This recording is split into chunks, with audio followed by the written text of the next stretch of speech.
दूसरे यूज को देखते हैं।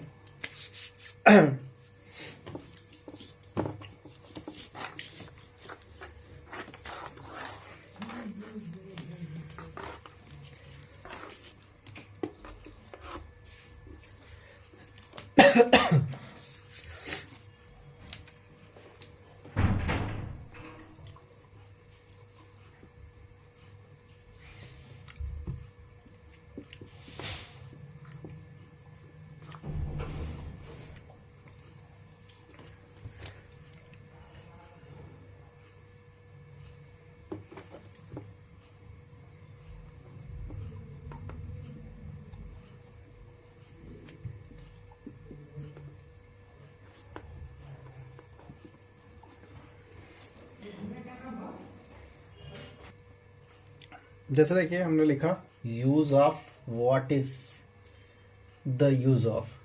हम क्या किस चीज का यूज पढ़ने जा रहा है, what is the use of का।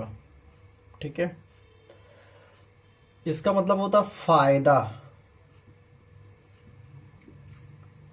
आप लोग सुने होंगे एक वर्ड है फायदा। लोग कहते हैं इनको पैसा दिए क्या फायदा हुआ, खेल खेले क्या फायदा हुआ। या कोई क्विज चल रहा है उसको खेले, लोग पूछते क्या फायदा हुआ। ठीक है, तो फायदा शब्द आया, बट हम लोग समझ नहीं पाए इंग्लिश में कहाँ से फायदा, मतलब ट्रांसलेट करने चले। ठीक है, ट्रांसलेट करने में फ़ायदा को सीधे प्रॉफिट लिख देते हैं, हाँ, या बेनिफिट लिख देते हैं, ऐसे वर्ड्स को यूज कर देते हैं। बट इसको ट्रांसलेट अगर इसी बेसिस पे करने हो तो नहीं कर सकते। तो इसी चीज़ को अभी हम सीखते हैं कि फ़ायदा शब्द यानी कि what is the use of कैसे हम डेवलप करते हैं, कैसे प्रेजेंट करते हैं सेंटेंस में, इंग्लिश ट्रांसलेट में। आइए उसको देखते हैं। सबसे पहले हम हिंदी या इंग्लिश जो भी लिखना चाहेंगे लिख देंगे, कोई दिक्कत नहीं। पहले इंग्लिश लिख देता हूँ। When the word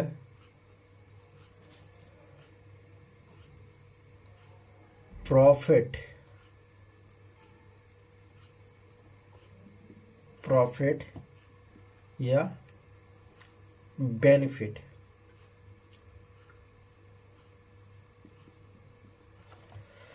is found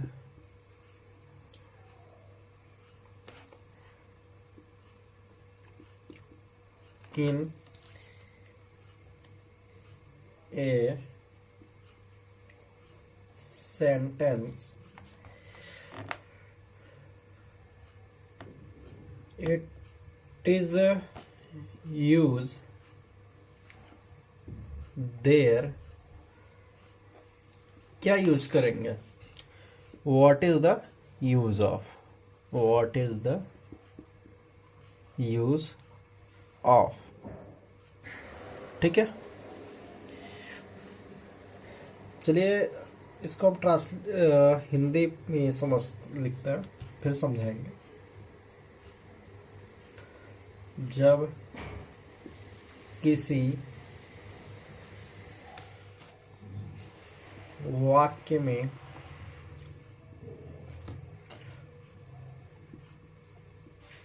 फायदा शब्द पाया जाता है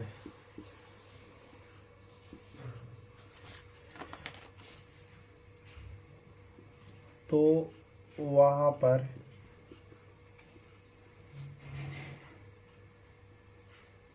what is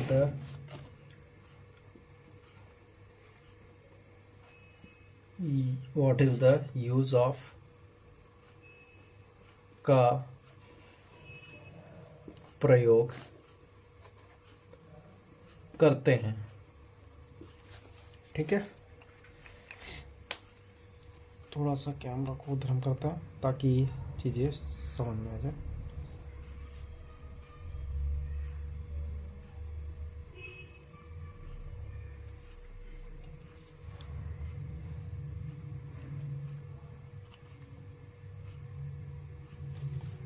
चलिए कोई नहीं, आगे से हम इस चीज़ को ध्यान रखेंगे।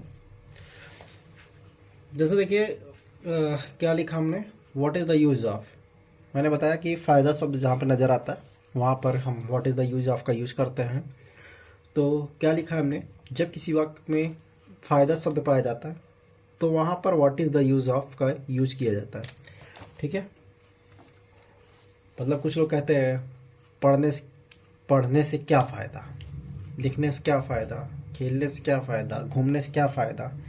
कहीं कहीं गलत मतलब भी निकाला जाता है, कहीं कहीं सही मतलब भी इसका निकाल लिया जाता है। लोग पूछते हैं ना खेलने से क्या फ़ायदा है, तो लोग बताते हैं कि हाँ खेलने से ये फ़ायदा है, बॉडी फिट होती है।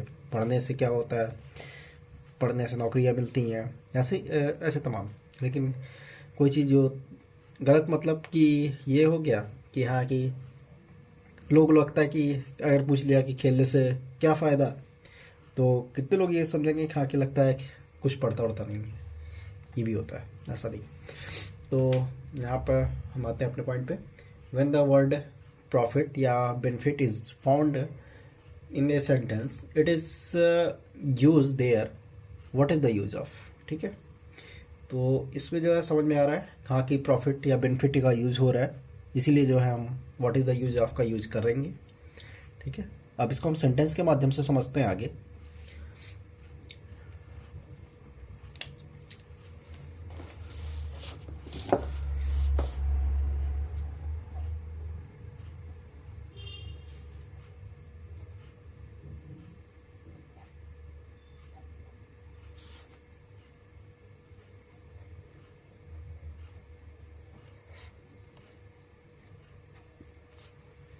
जैसे हमने लिखा पढ़ने से क्या फ़ायदा।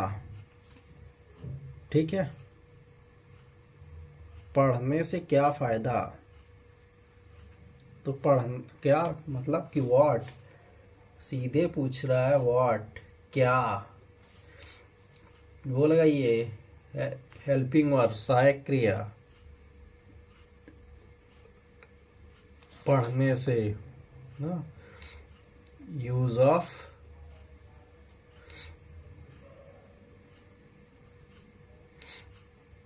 रीडिंग।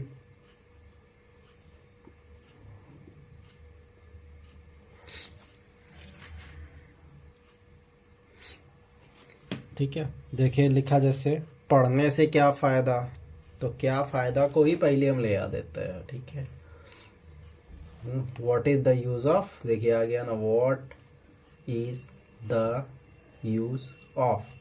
अब क्या, पढ़ने से केवल। ठीक है, और दिखाते हैं आपको।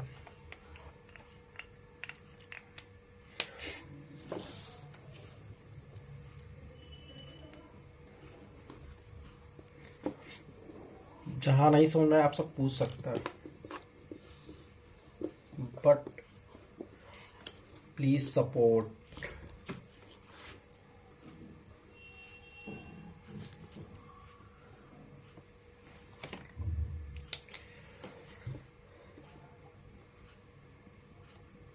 खेलने से क्या फायदा,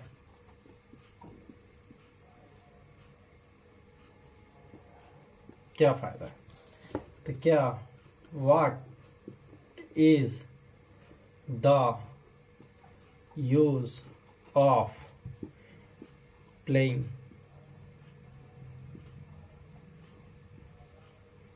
ठीक है, ये हमेशा एक चीज और नोट पॉइंट का है, ये इसमें आईएनजी लगाना है। ठीक है, आईएनजी रहेगा, आईएनजी रहेगा। और दूसरी चीज इसके helping verbs, helping verb continuous, जैसे कि जो हेल्पिंग वर्ब रहेगा मतलब कंटिन्यूअस नहीं, मतलब कि यार कंटिन्यूअस के ये पहली चीज़ इंडेफिनिट में रहता है। इंडेफिनिट में रहेगा, चाहे प्रेजेंट इंडेफिनिट हो या पास्ट इंडेफिनिट हो, ठीक है। या जैसे पूछ लिया खेलने से क्या फ़ायदा था, तो व्हाट, तो ये चीज़ दूसरा हो जाएगा। हम्म, दूसरा हो जाएगा तो what are the use of playing, वो एक अलग चीज़ें हो जाएंगी। बट ये प्रेजेंट इंडेफिनिट में ही अगर होगा, ये तो ध्यान रखेंगे, ये प्रेजेंट इंडेफिनिट में ही इसको करना है। ये प्रेजेंट इंडेफिनिट का ही है, प्रेजेंट इंडेफिनिट में ही करना है, लास्ट बार में भी बोल रहा हूँ।